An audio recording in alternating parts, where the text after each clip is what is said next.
Dans cette première partie de la section 2, nous allons voir comment analyser la performance des indicateurs pris un à un. L'analyse du choix de l'indicateur porte sur ses relations avec l'action auquel il se rapporte. Est-ce que cet indicateur mesure vraiment le changement tel que l'idée?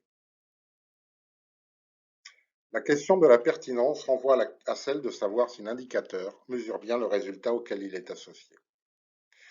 Mais le prérequis est constitué par la formulation même du résultat. On voit bien dans l'exemple cité que la phrase n'a pas grand sens. Cela dit, ces aspects de formulation des objectifs, des résultats et des produits ont été abordés dans le module 2. Si le résultat attendu est une amélioration de la qualité de service, la question est de savoir est-ce que l'indicateur est bien un indicateur de résultat et est-ce que l'indicateur correspond bien à cette fonction. On a vu que la caractéristique principale d'un indicateur de résultat est de mettre l'action en relation avec la population ciblée de celle-ci. Dans le premier exemple, le nombre d'enseignants certifiés, il s'agit d'un nombre. On ne sait d'ailleurs pas directement s'il s'agit de nouveaux certifiés, du nombre total de certifiés.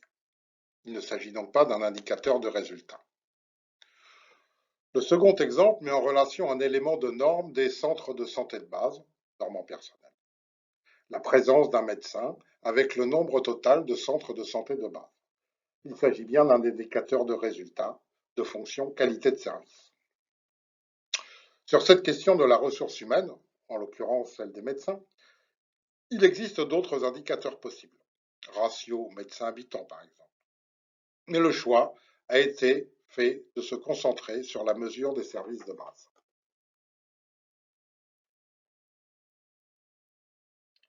En statistique, la notion de population renvoie à une définition très différente de celle du sens commun.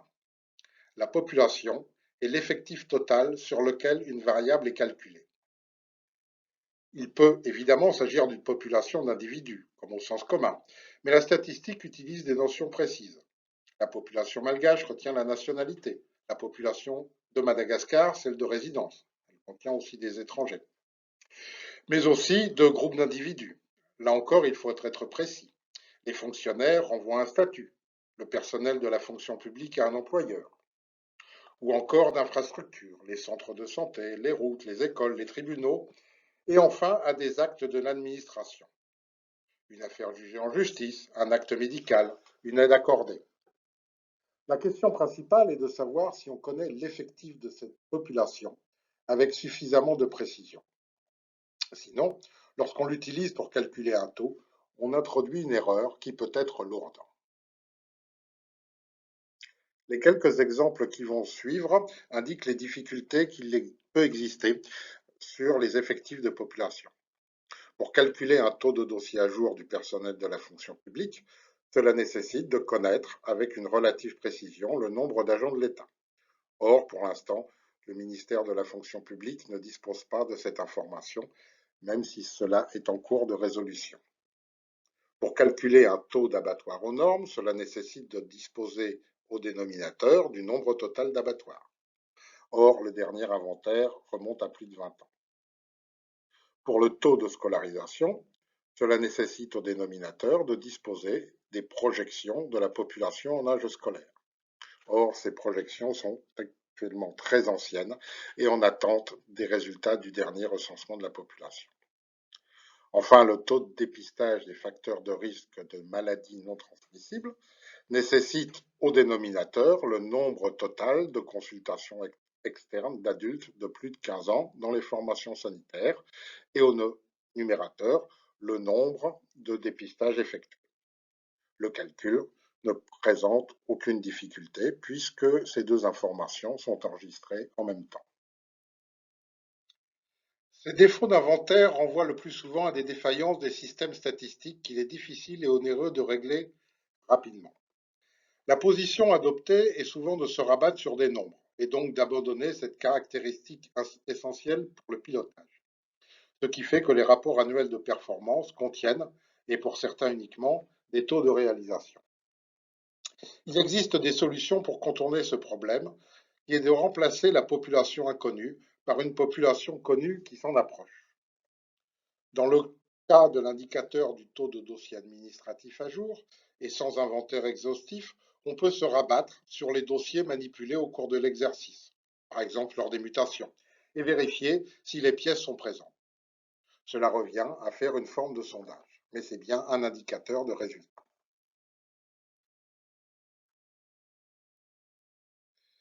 L'indicateur met en relation des mots avec des concepts statistiques.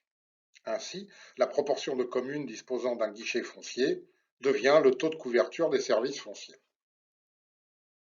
Encore faut-il que ces mots aient un sens.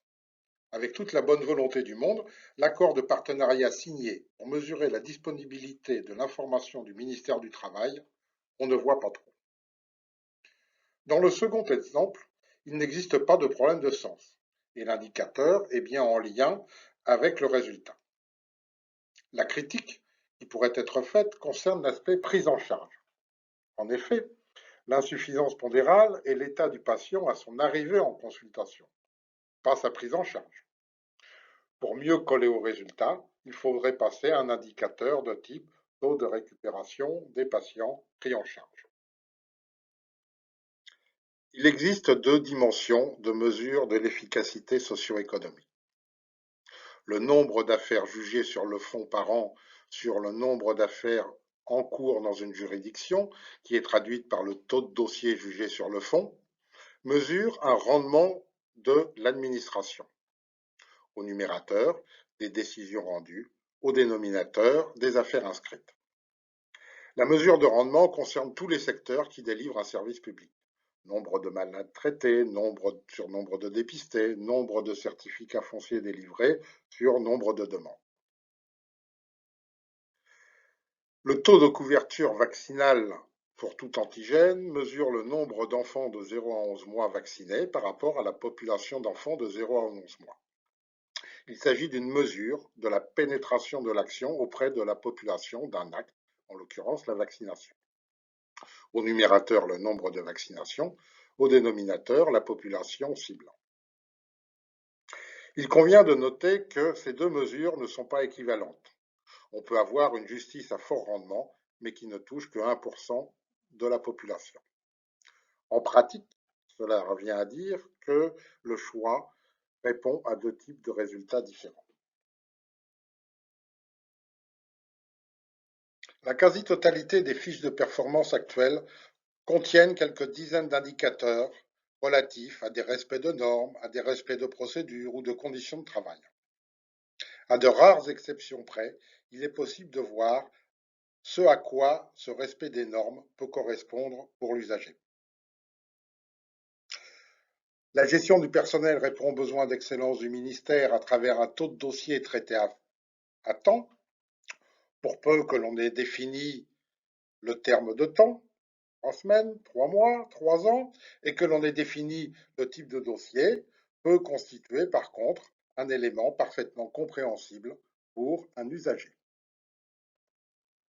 La mesure d'une norme dépend du nombre de critères qui la définissent.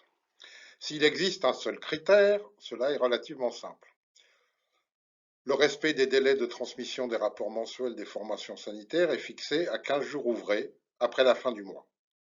Le respect du délai est traduit par le taux de promptitude, qui est le nombre de rapports arrivés dans les délais sur le nombre total de rapports reçus.